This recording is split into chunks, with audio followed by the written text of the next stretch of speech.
আকবরশাহ থানা জামাতে ইসলামীর যুব কর্মী সমাবেশ অনুষ্ঠিত হয়েছে। কাজী সাইফুল ইসলামের সভাপতিত্বে প্রধান অতিথি ছিলেন বিশিষ্ট শিক্ষানুরাগী অধ্যাপক আব্দুল হান্নান চৌধুরী। এ সময় প্রধান অতিথির বক্তব্যে আব্দুল হান্নান চৌধুরী বলেন, আমাদের সাইবার হ্যাকারদের বিরুদ্ধে সাইবার যোদ্ধা তৈরি করতে হবে, যাতে করে হ্যাকারদের থেকেও আমাদের সাইবার সাইটগুলি উদ্ধার করা যায়।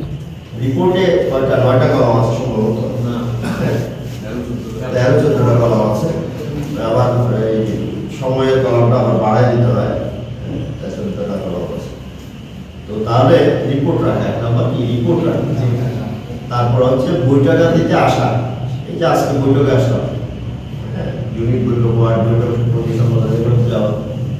তাহলে তৃতীয় হচ্ছে এই আনন্দে অনেকে বলে বাইতুল মাল দেয়, বাইতুল মাল দেওয়া, বাইতুল মাল দেওয়া এই কথাটা বলা হচ্ছে ভুল। বাইতুল মাল হচ্ছে কোষাগার, আমরা কোষাগারে ইয়ানত দেই, মানে আমরা ফান্ডে টাকা দেই, এটা হচ্ছে কথা।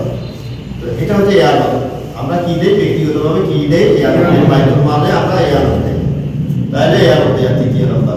চতুর্থ নাম্বার কি সামাজিক মানে ইয়ে করা, দাওয়াতি কাজ করা। এই যে আমরা টার্গেট দেই, ব্যক্তিগত 3-4 জনের টার্গেট আছে, টার্গেট দেই, দাওয়াতি কাজ করি। এরপর সর্বশেষ হচ্ছে সামাজিক কাজ করা। কয়টা বৈশিষ্ট্য?